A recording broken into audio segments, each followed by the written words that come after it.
Bonjour les amis, donc nous allons voir la clôture du CAC 40 du 16 avril 2021. Plus 0,85% encore pour le CAC 40 aujourd'hui qui clôture à 6287,07. Donc belle séance d'ailleurs partout en Europe, hein, tout s'achève sur des records portés par la confiance de la reprise économique dans le monde. Alors, on va regarder un petit peu l'analyse du CAC 40, compte tenu notamment du Kumo. On voit qu'on est toujours sur Ichimoku, toujours bien au-dessus du Kumo, mais que là, cette phase de hausse du Kumo fait que effectivement, on reste toujours à garder cette même équidistance qu'on a entre les cours et le Kumo. Ça pourrait continuer encore comme ça très longtemps. En tout cas, c'est acheteur. On a la Tenkan et la Kinjun qui restent bien orientées. Belle bougie aujourd'hui. Et si on regarde la bande Bollinger 18.2, hein, celle que je travaille, ben, on s'aperçoit que effectivement il n'y a aucune résistance bollingistique et donc voilà, ça a été assez facile de monter. Alors, ce qu'on va regarder quand même néanmoins, c'est la situation en fait qui a été très explosive. Regardez, ici vous avez un gap, ici un autre gap, ce qui nous fait une île. Vous avez donc une île ici, donc une île, c'est très haussier. Donc gap et gap encore ici, une île. Donc vous avez deux îles. Alors une île plus une île égale très haussier. Et là vous avez encore un gap et donc une île. Vous avez trois îles. Alors inutile de vous dire que trois îles, c'est très rare qu'on peut voir des situations comme ça. Et pour moi, je vous l'ai dit déjà dernièrement, hein, j'étais haussier et mes objectifs sont beaucoup plus hauts. Par contre, effectivement, on avait certainement beaucoup de mal à imaginer une hausse pareille en si peu de temps. En tout cas, c'est le cas. On va avoir certainement du mal à imaginer la hausse qui va suivre, parce que là, certainement on va rentrer dans des phases plus euphoriques encore. C'est très possible. Ça va même être certainement la fête du slip très bientôt. Ceci dit, il faut toujours rester effectivement toujours en attente d'un retournement, c'est possible. Pour ce faire, on va retirer voilà tous les indicateurs, toutes les moyennes mobiles, etc. Et on va juste uniquement tracer un trend hein, sur le plus bas qu'on a ici et, voilà, et le plus bas qu'on a là. En fait, tant que le marché reste dans ce trend, on aurait même pu mettre un canal parallèle. Hein. On aurait pu très bien dessiner ça comme ça, hein, grossièrement.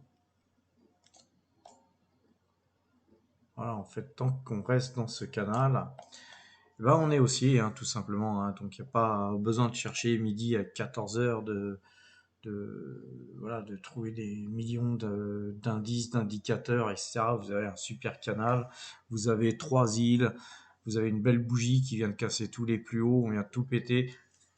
C'est haussier. Il y a, je dirais, rien à ajouter. Maintenant, quels sont les objectifs? Alors, les objectifs sont simples, hein, on vient de casser ça. L'objectif, il est là, hein, tout simplement. Donc, on va regarder un petit peu de plus près. Hein. Ça étant cassé, l'objectif, il va être là. Alors, c'est quoi cet objectif?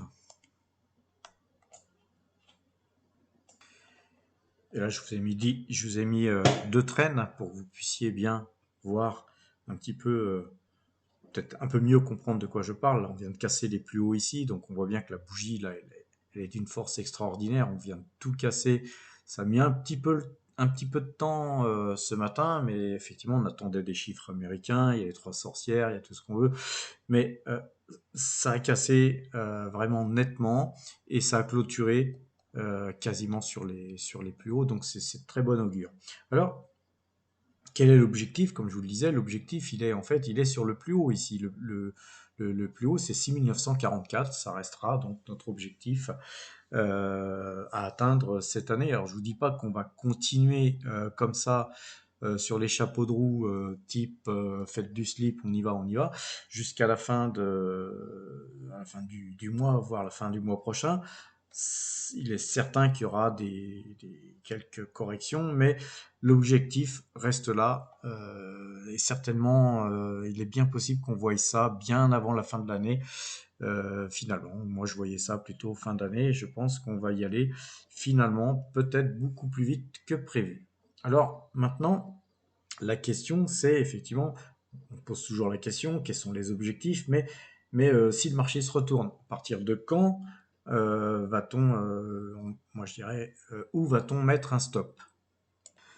Alors là, on va un peu zoomer un petit peu sur ce qui s'est passé ces derniers temps, hein. Donc on va se remettre en délit. Puis tout simplement, hein, on va prendre des méthodes simples, hein, parce que c'est toujours ce qui est le plus simple à mettre en place, ce qui fonctionne le mieux, hein. On trace donc un trend ici et on voit bien, on voit bien qu'on est dans une belle logique haussière là, et où mettre son stop. Alors moi, encore une fois, si vous voyez que en fait le marché nous a fait acheter ici avec Directional Index Mouvement, hein, comme je vous l'avais préconisé ce jour-là, donc on était à 5976 à l'ouverture, on a même fait plus bas pour ceux qui ont eu de la chance d'acheter un peu plus bas ou un peu plus haut, peu importe.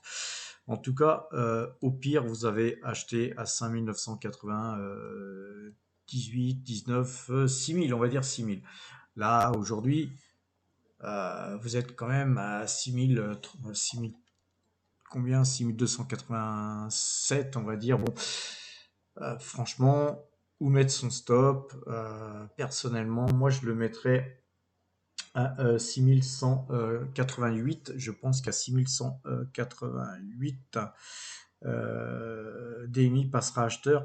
Là, je ne l'ai pas calculé le point, je ne peux pas vous le dire, mais en gros, à 6188, c'était le DMI d'aujourd'hui.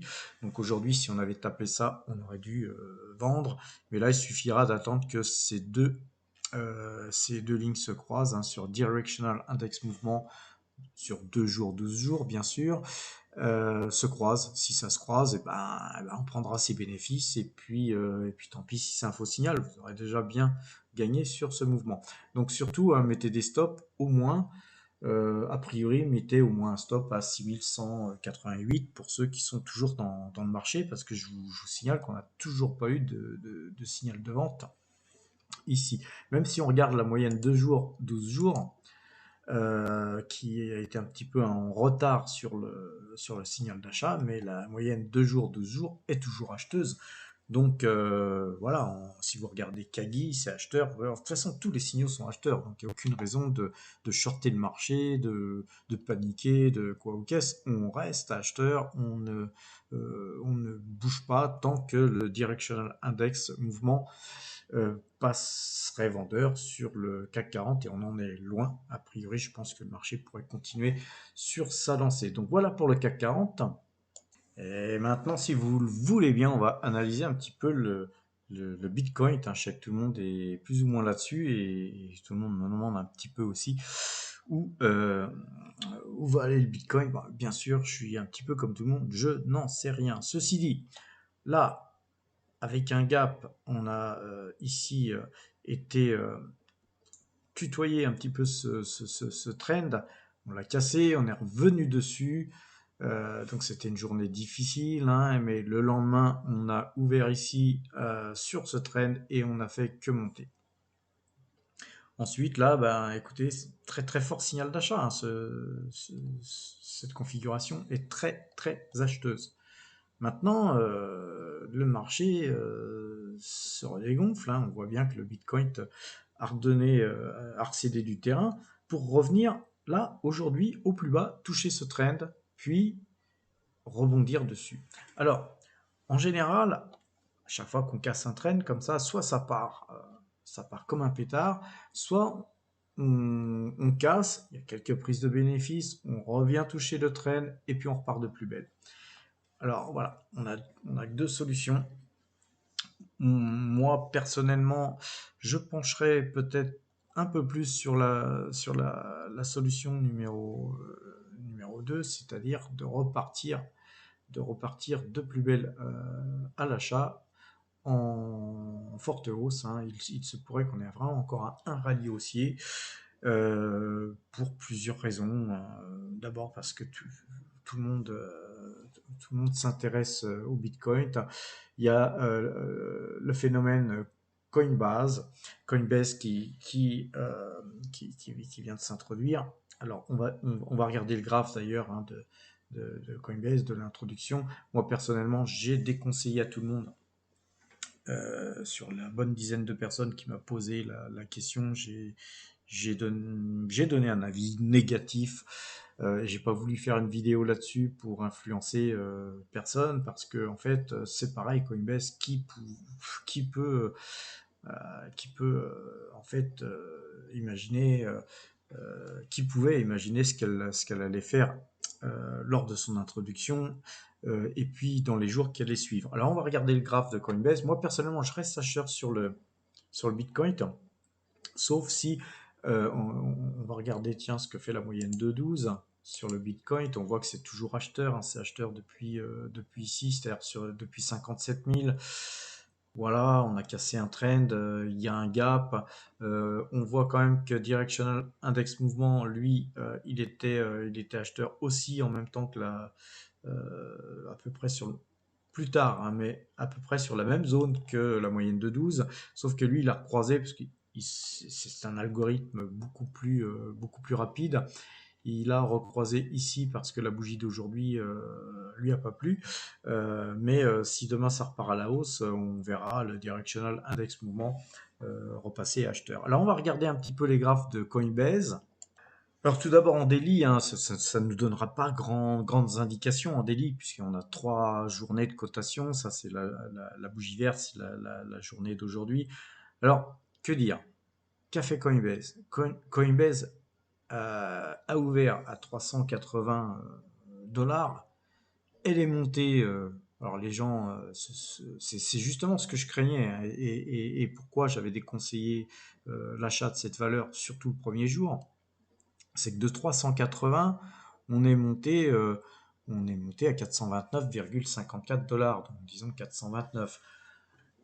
Le gogo moyen, hein, qui aurait voulu participer à ça, il aurait placé un ordre dans la bécane. Il y a toutes les chances que le type il ait été exécuté sur les plus hauts, hein, parce que si vous lancez un ordre marché dans un marché pareil, vous, vous faites zigouiller, hein. C'est clair que la plupart des pauvres types qui ont acheté ici, bon, bah ils sont pas très très bien, hein, parce qu'en fait en achetant à 429 dollars, on a vu au plus bas 311 dollars, c'est-à-dire plus de 110 dollars de baisse sur le prix d'achat si vous achetez sur les plus hauts.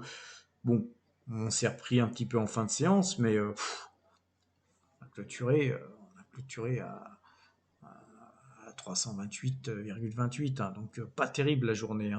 Ça, c'est pas une belle bougie. D'ailleurs, le lendemain, il y a des gens à l'ouverture qui se sont portés acheteurs sur le titre. On a bien vu que toute la journée du lendemain, ça n'a été que baisse, grosse baisse, hein, quand même, hein, par rapport à l'ouverture. Et puis la journée d'aujourd'hui, hein, même si on gagne 4,65% aujourd'hui, la belle histoire, hein, parce que le type qui a acheté là-haut, il a quand même perdu, je n'ai pas fait les calculs, mais enfin, il a quand même perdu pas mal de pognon.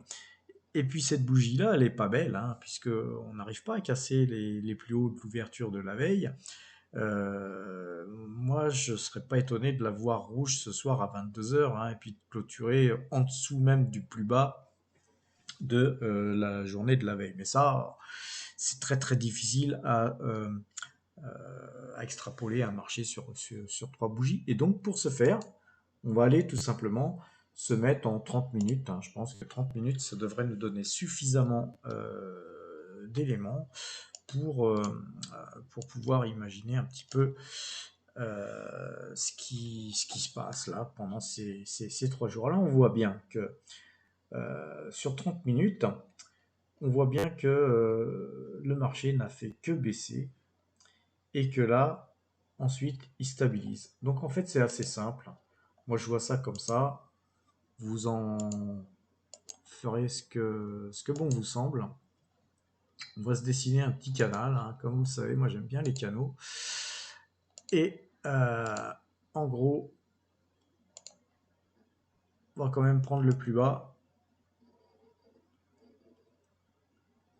Voilà, on va dessiner ça à peu près comme ça. Puis on va aller ici. Je pense que c'est très très très très bon comme canal, parce que là on voit qu'on a eu que de la baisse, et puis là ensuite on voit qu'on a un petit courant sinusoïdal qui fait qu'on pourrait se balader là-dedans. Moi je vous dis personnellement que je toucherai pas à Coinbase, hein, de toute façon, hein, mais pour ceux qui veulent, parce que j'ai des potes là, qui m'ont posé la question, qui veulent absolument entrer là-dedans, je ne rentrerai pas dans Coinbase avant qu'on ne sorte de ce canal par le haut. Sortir par le haut serait quand même bon signe pour ceux qui souhaitent rentrer dans la valeur. Par contre, effectivement, il est fort probable que les cours quittent ce canal par le bas. Et là, dans ce cas, effectivement, il ne faut surtout pas acheter, il faut encore attendre, réanalyser. Donc, de toute façon, il ne faut pas se presser, hein. Sur un titre comme ça va bouger dans tous les sens. Réanalyser, je vous redonnerai mon avis pour ceux qui souhaitent s'en inspirer. Mais encore une fois, ce n'est que mon avis, hein. Ce n'est qu'un avis purement technique. Et n'oubliez pas, hein, que 60% des introductions sont des échecs, et la plupart des introductions se retrouvent dans les mois, voire dans les années qui suivent, beaucoup, beaucoup plus bas que sur leur cours d'introduction. Donc, comme quoi, faut pas se presser. Alors maintenant, on va regarder un petit coup d'œil sur les valeurs, tout simplement. En commençant par Total, donc Total qui végète, hein. On regarde le mini graphique, hein, c'est pas peine de faire une analyse là-dessus. Moi j'en ai plein les fouilles. C'est une valeur qui crache du dividende trimestriellement. Je suis content de l'avoir, peu importe les cours. Si elle baissait encore un peu, ce que je pense pas, étant donné que les cours du Brent sont en train de repartir assez virulemment, qu'il y a une reprise économique. Perso, hein, si elle baissait un peu, j'en profiterais justement pour en rafler quelques-unes en plus. Coca-Cola. Alors Coca-Cola, on va regarder le graphique par contre. Alors aujourd'hui, Coca-Cola monte de 0,48%. C'est pas terrible à 53,59 $, mais regardons un petit peu le graphique. On a eu un plus haut ici, et je pense que c'est l'objectif, hein. Si on regarde, on voit bien qu'il y a un trend haussier, on voit bien qu'il y a un canal haussier, comme sur beaucoup de valeurs d'ailleurs, hein. Euh, et que l'objectif minimum, c'est dans les 54,90, 55, on va dire 55 $. Donc, aller à 53 $, et encore au moins 2 $ à prendre, et je dis bien au moins. On a un signal d'achat sur Directional Index Mouvement, là évidemment, puisque la configuration est belle. Si on regarde les Bollinger, il y a plein de places, hein, ça peut encore monter. Si on regarde Ichimoku, on s'aperçoit qu'on est bien au-dessus du nuage, et que c'est pareil, la Qindyun et la Tenkan sont bien orientés. Je pense que c'est pareil, le Kumo, lui, va continuer à monter. si reprise économique il y a, ça profitera forcément à une valeur comme Coca-Cola. Sans compter que Coca-Cola a une filiale qui s'appelle Costa Coffee, qui est une filiale, qui est une chaîne britannique, hein, qui appartient à Coca-Cola. Et donc il y a eu une annonce aujourd'hui comme quoi Coca-Cola veut s'implanter en Suisse de par Costa Coffee. Donc c'est sympa. Et donc il y aurait une dizaine ou une quinzaine de coffee shops, hein, qui seraient ouverts dans les mois qui viennent, mais surtout d'ici à 3 à 5 ans, et notamment voilà, dans les villes de Zurich, Berne, Lucerne, Bâle et Saint-Gall, voire Genève. Donc voilà, c'est une bonne nouvelle, je pense, pour Coca-Cola qui continue de se développer. Donc voilà, moi je reste toujours acheteur de cette valeur qui verse un dividende trimestriel. Moi j'aime bien les dividendes trimestriels, c'est assez sympa ensuite à pouvoir réinvestir trimestriellement plutôt que d'attendre des dividendes versés annuellement.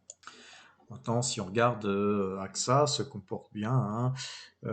Taiwan Semiconductor a du mal à démarrer, mais là on joue le long terme. Moi personnellement, j'ai une pause de 5% du capital sur Taiwan Semiconductor, donc je commence à avoir une pause assez importante, donc j'y crois fermement.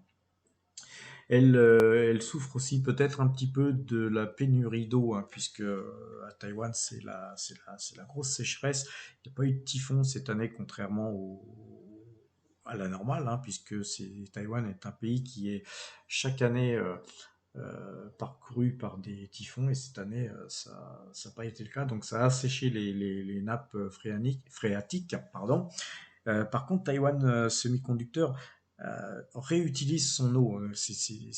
Taïwan Semiconductor a des usines hyper performantes qui leur permettent de réutiliser l'eau. Donc, il la filtre, il la traite, il la purifie et il la réutilise. Donc, c'est certainement une des valeurs semi-conducteurs taïwanaises la moins touchée par la pénurie d'eau, mais ça ne les empêche pas de faire ramener des camions-citernes par milliers de litres, et forcément ça ralentit la production, et donc c'est certainement pourquoi le titre Taiwan Semiconductor pâtit un petit peu de, de ça, et les cours ont tendance à un petit peu stagner. Maintenant, voilà, on est sur du long terme, et il ne faut pas oublier qu'elle a, je crois, presque doublé l'an passé. Donc, effectivement, il y a des gens qui prennent aussi leurs bénéfices. Voilà. Sinon, Poulet de Loué, bah, ça bouge pas, hein, comme à son habitude. Pareil, Poulet de Loué a acheté le groupe Ronsard, qui est un petit concurrent. Mais voilà, petit à petit, voilà, Poulet de Loué, hein, la société rachète chaque année quelques concurrents, et grossit de par ce fait. Voilà. Donc Orange, hein, qui monte un petit peu aujourd'hui. Seagate Technologies qu'on garde absolument, hein, comme je vous l'avais dit. Voilà, elle est déjà à 82, plus de 82 dollars. Moi, je la vois à 95, voire 100 dollars. Tesla baisse un petit peu. Voilà, donc ça, moi c'est pareil, je la vois à 900 voire 1000 dollars. Donc bah, on conserve. Air Liquide monte un petit peu aujourd'hui, très belle valeur Air Liquide, hein, qui ne fait que monter, qui n'avait pas été touché par la crise. Valeur de fonds de portefeuille par excellence. Kimberly Clark Corporation qui a une belle configuration haussière. Là, on a vraiment un joli signal d'achat. Moi, je les ai depuis quelques temps. Je les conserve aussi. Ça crache du dividende aussi trimestriel, c'est sympa. Grayscale, c'est du Bitcoin, hein, donc ça, Grayscale, si vous croyez au Bitcoin, on peut acheter. Aussi, voilà, Kodak, ça bouge pas, hein, ça végète. Moi, j'ai les actions gratuites que je conserve, mais je ne conseille pas à l'achat cette valeur pour l'instant. Rubis, c'est pareil, on s'abstiendra. United Microelectronics, qui est une valeur pareil, sur les semi-conducteurs, je conseille à l'achat, très très belle valeur aussi. Bouygues aussi, on conserve. AG Mortgage Investment, ça fluctue entre 3,80 et 4,10 ou 4,20 dollars. Il y a des allers-retours à faire là-dessus, mais voilà, je la conseille pas plus que ça, cette valeur. GTT, par contre, voilà, on reste acheteur sur GTT, Amundi, puis Asia aussi. United Parcel Service, c'est une valeur que j'ai acheté aussi. J'ai pris une petite participation dans UPS en fait. Hein, tout le monde connaît UPS. Donc voilà, toute petite ligne hein, sur UPS. Exobionics Holding, là je suis vraiment déçu du parcours de la valeur, mais j'en ai pas beaucoup, mais vraiment très très peu, c'est infime. Je conserve et si elle va plus bas, je reprendrai certainement une petite ligne là-dessus. ABC arbitrage, on y est depuis peu de temps, voilà, on la conserve. Elle avait versé un dividende il y a pas longtemps. C'est une valeur qui verse 2 dividendes par an, voire plus avec dividendes exceptionnels, mais c'est une belle valeur de rendement. Realty Income Corporation, je vous en ai parlé, hein, c'est une très très belle valeur qui verse un dividende mensuel, donc on a commencé à faire une petite ligne là-dessus. Très joli signal d'achat depuis pas mal de temps, et puis là on voit qu'elle se prépare à continuer, donc non seulement elle a un bon rendement, que le rendement est mensuel, mais en plus elle performe bien en termes de graphique, hein, elle performe bien, on la garde, hein, on va conserver ça. Le CAC 40, je vous en ai parlé tout à l'heure.